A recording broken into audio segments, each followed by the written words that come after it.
There is the state of wood, then there is the state of ash. There is the state of spring, and later the state of summer. But the spring does not become the summer. The wood does not become the ashes. The living body does not become the corpse. That is linking the thoughts together. Oh, I shall become a corpse. You won't. You won't be there when you're a corpse.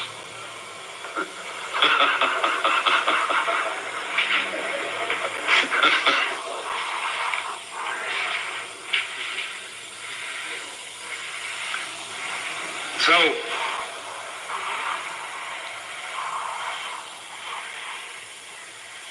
I would say then that if we are going to introduce Westerners to the fundamentals of Zen,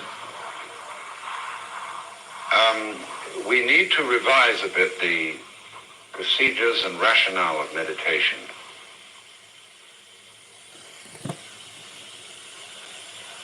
So that it doesn't become a competitive one-upmanship marathon as to who can take this, who can endure, because then that puts it under the domain of time. The important thing to emphasize is presence, being completely here, and not feeling guilty if you enjoy it.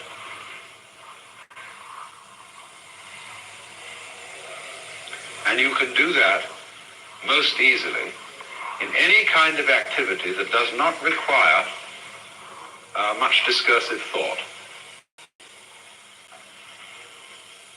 So, in other words, if you want to be shucking peas or digging a plot of ground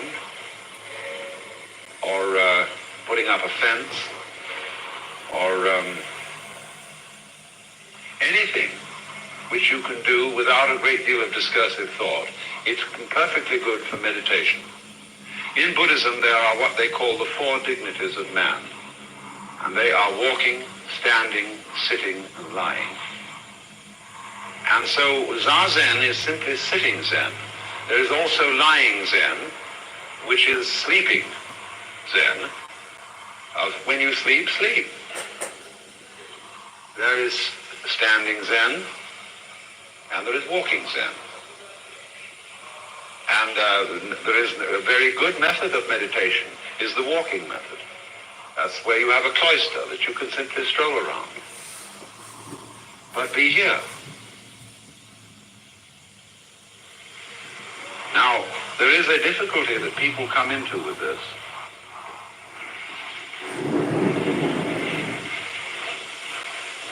They get the feeling of, well, is it only this? I mean, is this all? Nothing seems to be happening much. Just what's going on? I feel a little frustrated. I feel particularly enlightened. There's nothing special at all.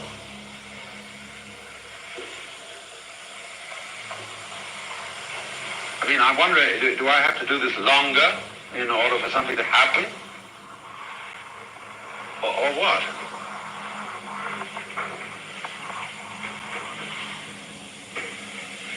No, there's nothing special supposed to happen. It's just that this here is it. But you see, you have difficulty in accepting it. Because you still feel, how shall I say,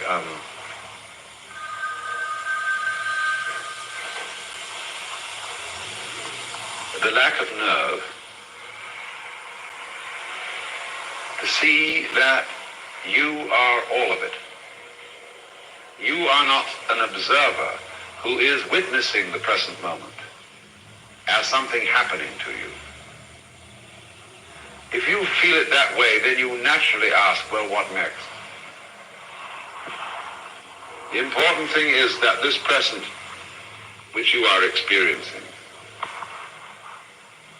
is all of you. It's not you here looking at the floor there. The floor is just as much you as the organism looking at it. You are doing the floor just like you're doing your feet. It's all one world, and you're responsible for it. So have a good time.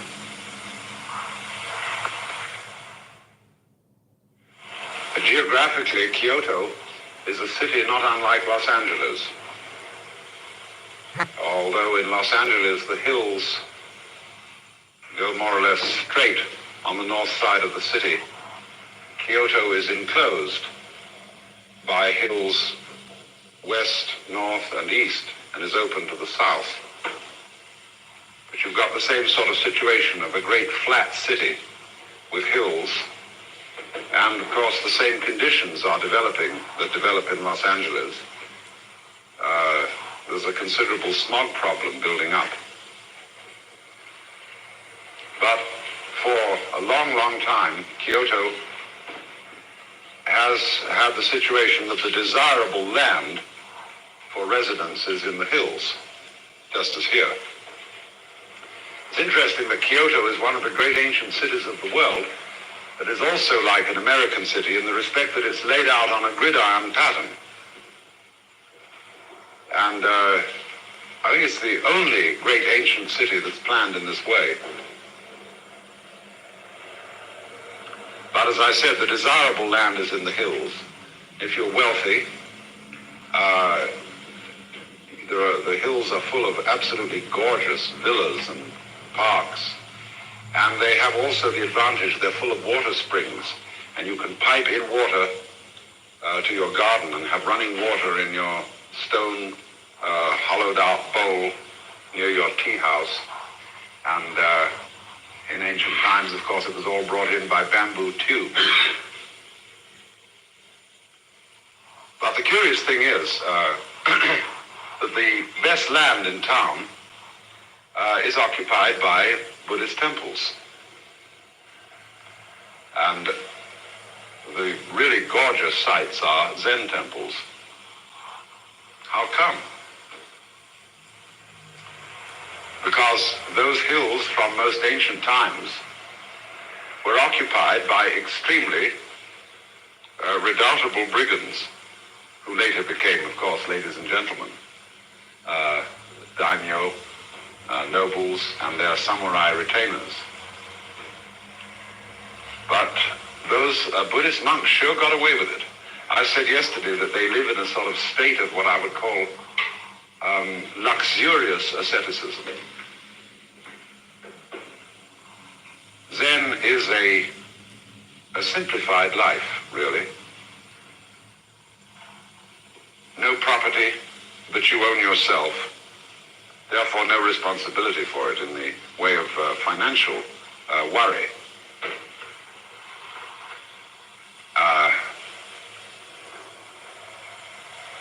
The style of life, the way a temple is furnished, is completely uncluttered. The rooms of a temple are mostly empty. They're just spaces, but gorgeous spaces. And so, because as I pointed out, space is the most valuable thing in Japan, space is reverenced. I want to talk a bit about space, because in this country, where we have so much space, we don't appreciate it. And we think that space is equivalent to nothing. It's something simply that isn't there. We think of space as a blank. And in a crowded situation, you see, people really notice space. But it's interesting, too, that China is a country where there's lots of space. But it was the Chinese, I think, above all, who first taught man to appreciate space. And we're living in a space age, and it's strange that our culture is the kind of forerunner in space navigation and space exploration, and yet at the same time, we don't really understand space at all. And one of the great contributions of Zen to the Western world is understanding of space. So the best space in town, as I said, is occupied by these Zen temples, taken away from the brigands, who somehow let these monks come in, because the monks put one over on the brigands and got the space. Now, how did they do it? You know, of course, that in the Kamakura epoch, Zen had an enormous influence on the samurai warrior caste, that is to say, the Kshatriya of Japan. This was a time in which Japan was torn by internal strife. There was constant war between the various feudal lords and vying with each other to obtain control of the imperial power. And they went to study Zen as soldiers in order to learn fearlessness. And that was the point where the Zen monks outphased the samurai, because they prided themselves on their manly and warrior-like qualities, but they couldn't scare the Zen monks, because the Zen monks just were not fazed, were not stopped by the idea of death. Excuse me if I've told some of you this story before, but it's pertinent. There was once a young man who applied to a fencing master to be his student. And the master looked at him and said, who did you study with before? He said, I've never studied fencing before. The master looked at him in a funny way and said, no, surely, come now. You have studied with someone. He said, no, sir, I never have studied. Well, the master said, look, I'm an experienced teacher, you know, and I can tell at once by looking at a person whether he has studied fencing or not. And I know you have. And the young man shook his head. He said, sir, I assure you, I've never studied fencing at all with anybody. Well, said the master, there must be something peculiar about you. What do you suppose it could be? Well, the young man said, when I was a boy, I was very worried about dying. So I thought a great deal about death. And then I came to the realization that there's nothing in death to be afraid of. Oh, said the master, that explains it. R.H. Blythe told us that the initial part of Zen training, the beginning of Zen, has, as a matter of fact, the purpose of overcoming the fear of death. In other words, what I described to you as the Hinayana stage of Zen study, where you go down here, withdraw consciousness, as it were, back to its source. This is the initial stage. And so as you go down, you see, you go down into that dimension of your own being, where you go deeper than your own individuality. And you realize that you belong down here, really. That's where you truly exist.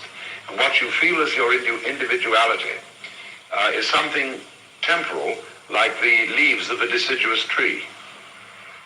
In the season of the fall, they dry up and drop off. And so the Japanese in their poetry always liken death to the fall and winter season. And there's a feeling about human life that it's simply harmonious with the seasons of the year. This goes through all Japanese poetry and aesthetics. And therefore, old people are looked upon as those who are in the winter of life, or the fall of life. And just as the maple trees in Japan become absolutely gorgeous in the fall, so there is a respect for age. Old people in Japan look much better than our old people because they're not fighting with age, they're cooperating with it. It is an honorable thing to be old. At least it used to be true. And As I said, for women, age means respect and authority. And this feeling of the harmoniousness of human life with the life of nature makes aging and death less problematic for people with that sort of psychology. They see, in other words, they see old age not as the deterioration of a living being, just as they don't see the fall and winter as a deterioration of time. They see it as the proper rhythm of time. I suppose for us who live here in a more or less seasonless world, this may be a difficult correspondence to work out. We don't feel the seasons in the same way. And also, do you remember, I pointed out yesterday, the idea that the great Zen master Dogen put in his book, The Shobogenzo. Actually, he got this idea from a Chinese student of Kumarajiva, lived about 400 AD, that events in time are eternal. That is to say, each event stays in its own place. The burning wood does not become ashes. There is first wood, and then there is ashes. So he says the spring does not become the summer. There is spring, then there is summer, then there is fall, then there is winter. It's a curious idea that the sun in its rotation doesn't move. This is a sort of paradoxical saying. The river doesn't flow. It's in a way, it's like Heraclitus. You never step into the same river twice. There's a very close parallel between all the thinking of Heraclitus and Taoist philosophy. The yang and the yin. If you really want to go, Heraclitus is the most original thinker in Western thought. And Philip Wheelwright, in the last few years, published an excellent translation of what remains of the fragments of Heraclitus' philosophy. If the West had founded itself on Heraclitus rather than Aristotle, we'd have been a lot better off. Most ingenious man. Well, anyway, this feeling of death as a completely natural event, which only, as it were, is the dropping of the leaves, and the root underneath is always there. Now, what is difficult, I suppose, to appreciate about this is that you say, well, I'm not aware of the root. It doesn't enter into my ordinary life at all. I'm only on top. How do I get down? Well, of course, the top, in a certain sense, is the top, and it can't get down and be the bottom. So this is the same question that people raise when they say, how do I get rid of my egocentricity? Well, obviously, with egocentricity, you can't get rid of egocentricity. As the master Bankei said, you can't wash off blood with blood. And trying to realize your Buddha nature by some sort of egocentric effort is like trying to wash off blood with blood. Bankei, in his teaching, very much emphasized the way in which you have this root in you by such things as this. He would say, when you hear a bell ringing, you don't have to think about it. You know at once that it's a bell. When you hear the crow cawing, you don't, by any effort or cleverness of your conscious will, know that it's a crow. Your mind does that for you.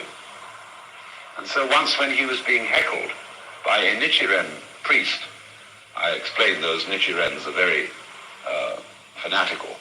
The Nichiren priest was standing on the fringe of a crowd listening to Bankei, and he said, "I don't understand a single word you're saying."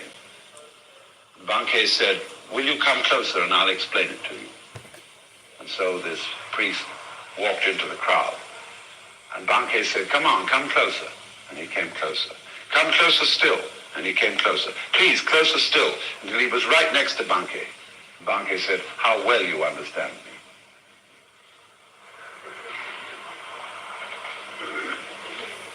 He emphasized, in other words, that we have what he called Husho, the unborn mind in us. And this is the unborn mind. That means the level of mind that doesn't arise, that is to say, be born into individuality. We all have that original endowment. And it is because of that that we, when you say good morning, somebody says good morning, and that's the unborn mind. You don't think to do this. It's the unborn mind through which your eyes are blue or brown, by reason of which you see and breathe. And breathing is important in the practice of meditation because it is the faculty in us which is simultaneously voluntary and involuntary. You can feel that I am breathing, and equally you can feel it breathes me. So it is a sort of bridge between the voluntary world and the involuntary world, where they are one. So, to acquire the sense that your unconscious life, which isn't unconscious in the sense that it lacks consciousness, it is the root of consciousness. It is that out of which consciousness comes. Just as the leaves come every year on the tree, so consciousness perpetually comes and goes out of the, shall we say, supraconscious base. You don't need, in order to appreciate this, to believe literally in reincarnation. That is to say, the idea that you have an individual, enduring center or soul, which is born into existence time after time after time. Zen people are divided as to whether they think that is so or not. I've met masters who believe that, and I've met masters who don't believe it at all. What they mean by the continual reappearance of individuality and consciousness out of the base is simply that what we see human beings and all forms of life coming and going. We don't see any continuity between them. But that is only because we don't see space. It is the interval between people, the space between lives, that constitutes the bond between them. This is very important. This is the whole philosophy of space. I'm coming back to that in a minute. But the point is that through realizing this, those Zen monks had enormous nerve. And they could look a samurai in the face and say, "Okay, cut my head off. What does it prove?" And the samurai were bugged by this.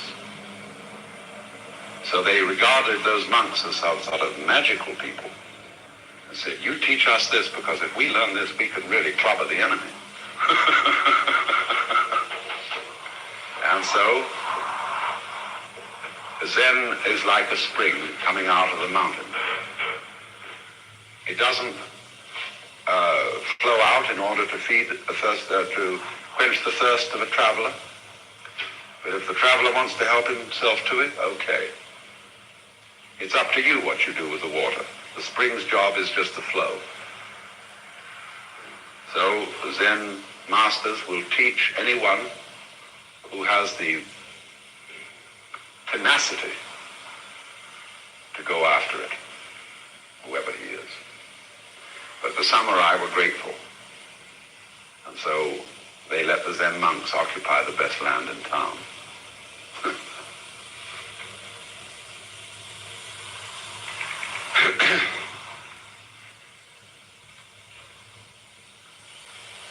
And so in that land they built buildings that are essentially great heavy roofs in the Tang Dynasty Chinese style, supported by a kind of flimsiness underneath. They're like lanterns, all these buildings. Under the roof,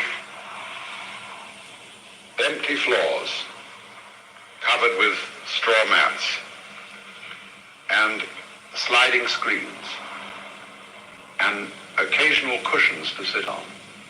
Nothing else. You get this feeling of living space.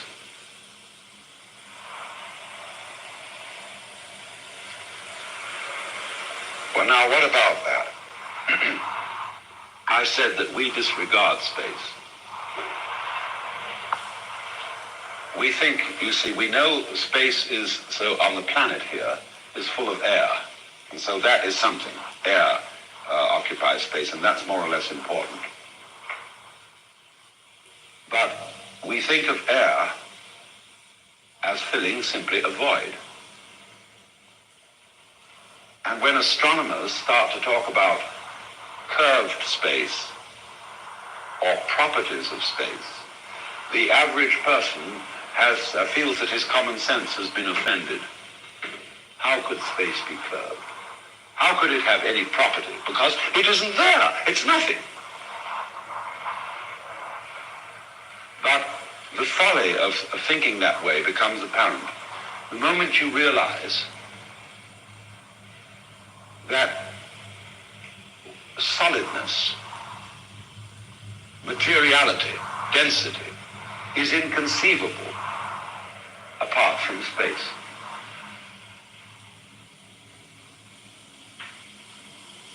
Space is the interval between solids, and thus, in some sense, the relationship between solids. Consider for a moment another kind of space altogether. We'll call it musical space. The interval between notes in a melody. Now, you play a sequence of notes. There is no pause.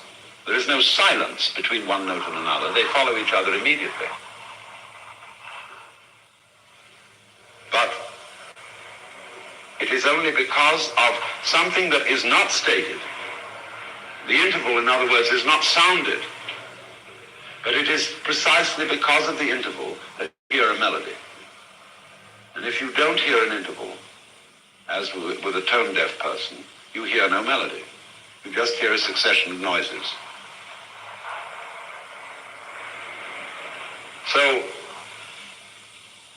it is the space between the notes, the musical space, the step, the interval, that is really the essential element in melody. So in exactly the same way, it is space, interstellar space, which goes hand in hand with there being any stars or solids.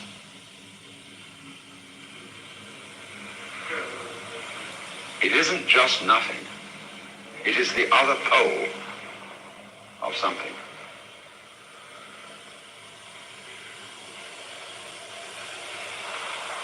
Now, let's look at it from another point of view. I've looked at it astronomically and musically. Let's look at it for a moment aesthetically. When you see, for example, in a motel room, for some reason or other, hotels and motels, large flower or bird prints in frames over the bed. And the typical Western flower print is a bunch of flowers set bang in the middle of a piece of paper. And this shows that the person who designed the print has no conception of space, because the space in that print serves merely as background. It's nothing else. It has no function whatsoever. The space is not part of the picture.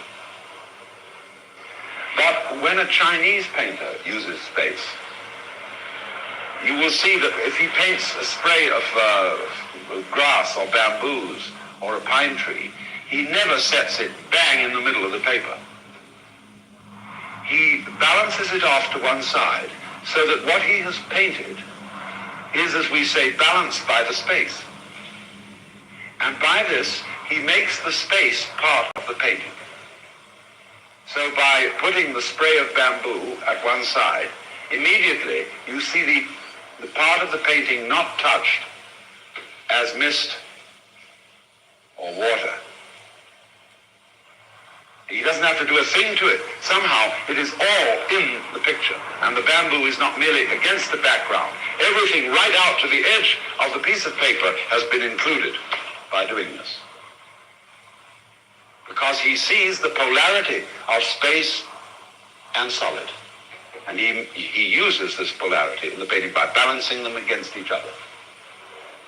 But you do not notice that balance if the solid area, the painted thing, is put smack in the middle of the space. You abolish the importance of the space. It has no place in the painting. And so when we think of a solid, say a star, the sun, as simply sitting in the middle, we, by doing this, ignore space.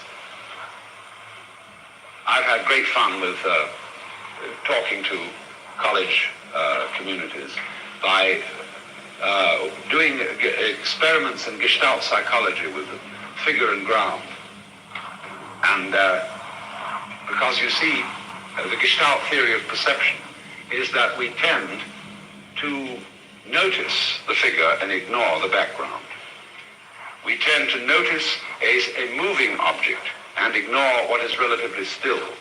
We tend to notice areas that are tightly enclosed rather than those which are diffused. So if you draw a circle on the blackboard and say to the group, what have I drawn?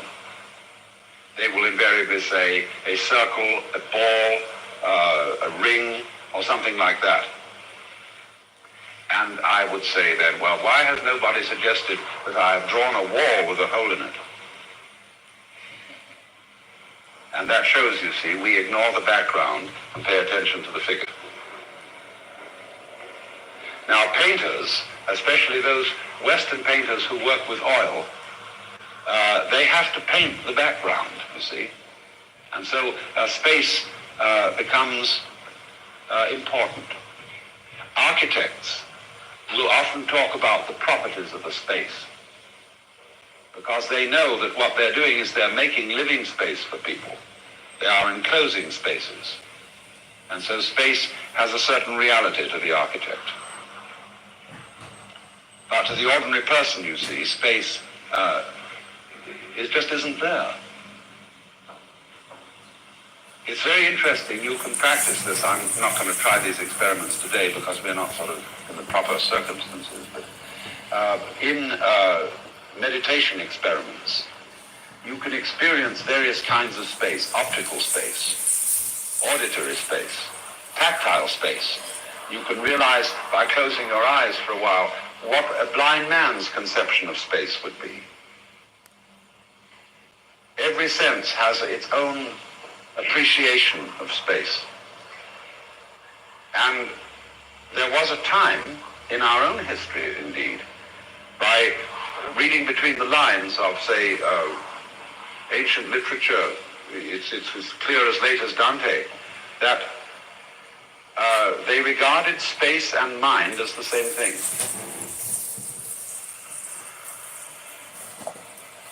And if you think about that, you can see it is rather obvious.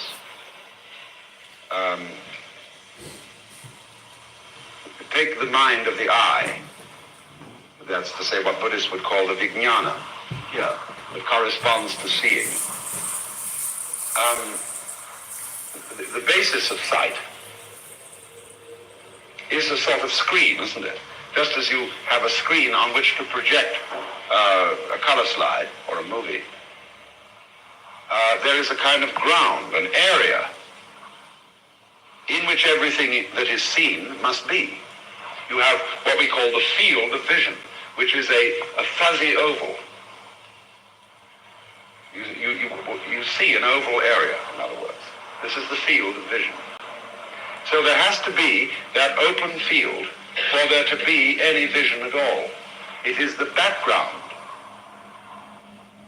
There was once an Englishman and an Hindu, sitting in a garden together. And the Hindu was trying to explain basic Indian philosophy to the Englishman. And so he said, "Look now, there is a hedge at the end of the garden. Against what do you see the hedge?" And he said, "Against the hills." "And what do you see the hills against?" He said, "Against the sky." "And what do you see the sky against?" And the Englishman didn't know what to say. Until the Hindu said, "Well, you see it against consciousness." So,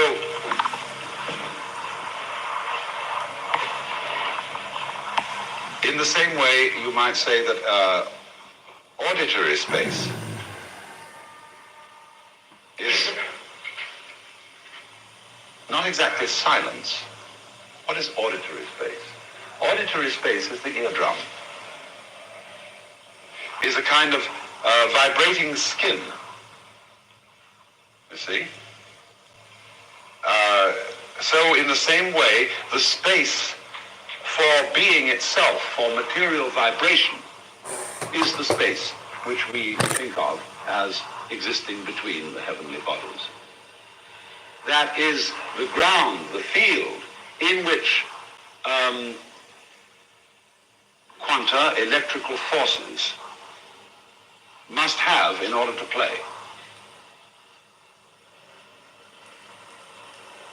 So then, in the same way that space itself is invisible, consciousness is unknown, is not an object of knowledge.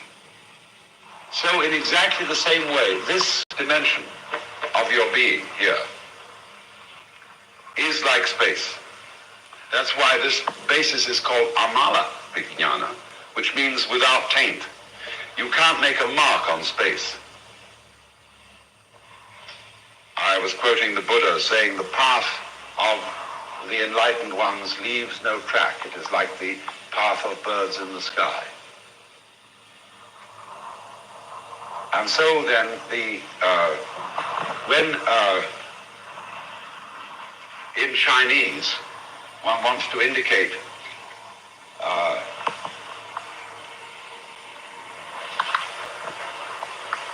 the Buddhist idea of shunyata, or the ultimate reality of the world, as called the void, the Chinese use this character.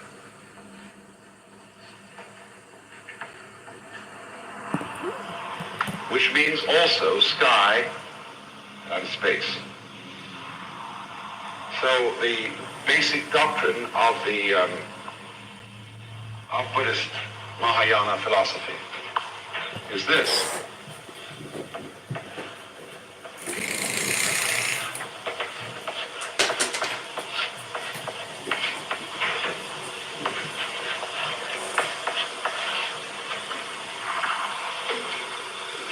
Here are the contrasting words. This is space, this is form. Shape, it also means color. And this combination here means exactly is, something like that. Space exactly is, or is precisely the same as form, and you can reverse it by changing these two characters around, as the Heart Sutra does, and it says form is precisely emptiness. This is not quite the same as the English or European is, Latin est. It means rather is inseparable from,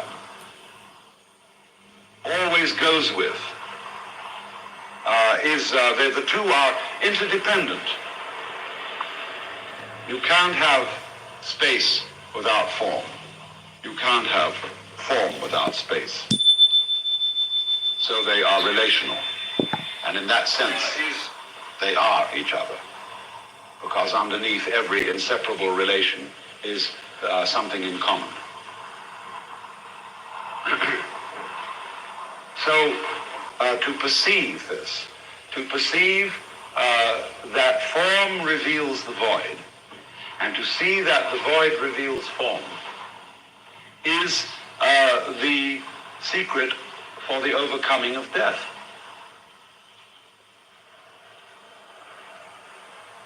To the extent that one is unaware of space, one is unaware of one's own eternity.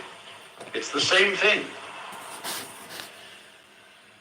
But people sometimes imagine that to be aware of the eternal dimension, the forms must disappear. The Vedanta people here teach this, that in Nirvikalpa Samadhi, which is the highest state of consciousness, Samadhi means the meditation state, the concentration, the absorption. Nirvikalpa, meaning without. Vikalpa literally means a concept. But they take it to mean without content.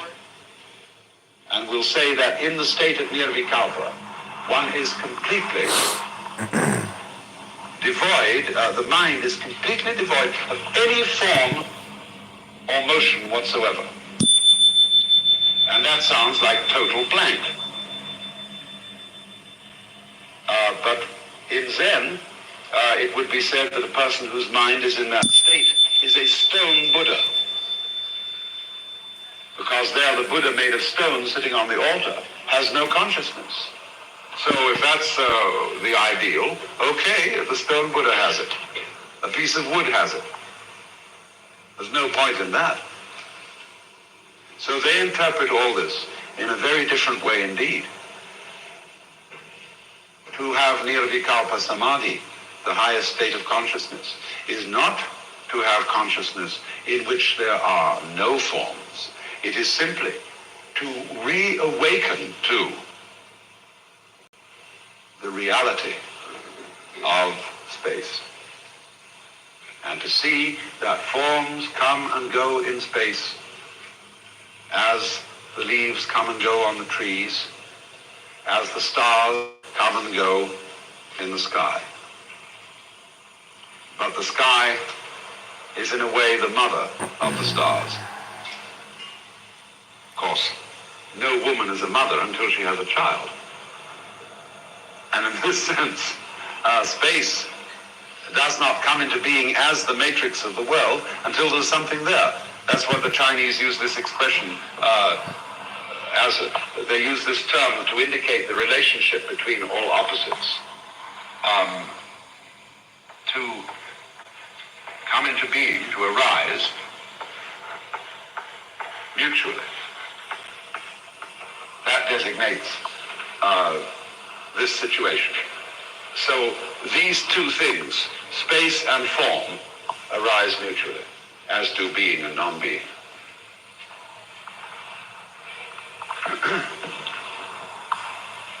So then you see, you can say in practical life, to the degree that you are unaware of space, to the same degree you are unaware of the fullness of your nature.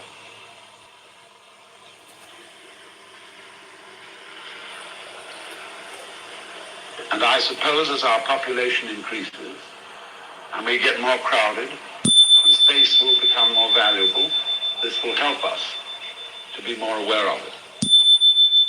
Perhaps that is the reason species multiply. Because as manyness increases, the consciousness of oneness increases.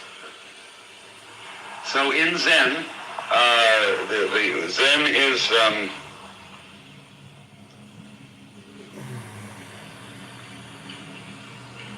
a philosophy where you can say, in answer to the question, what is the ultimate reality? The master says 3 pounds of flax.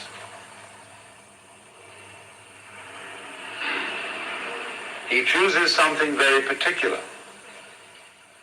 something extremely concrete, something very everyday, something indeed quite worldly, to answer this metaphysical question. Why? Because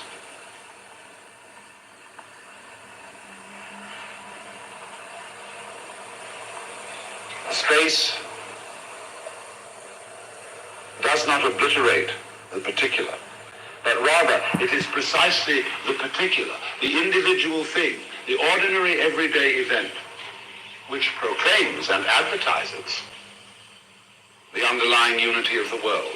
The many advertise the one, just as the solid implies and indeed exhibits and brings out the fact that there is space. Were there no solids, there would be no space. You see, if you try to imagine space with no solid, you have to get rid of yourself looking at it, because you're a solid in the middle of a space. So space, space, space forever, with nothing in it, is an absolutely meaningless, unimaginable concept. You have to have space and solid. They always go together.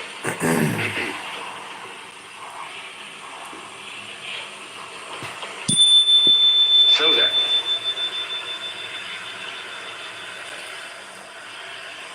this explains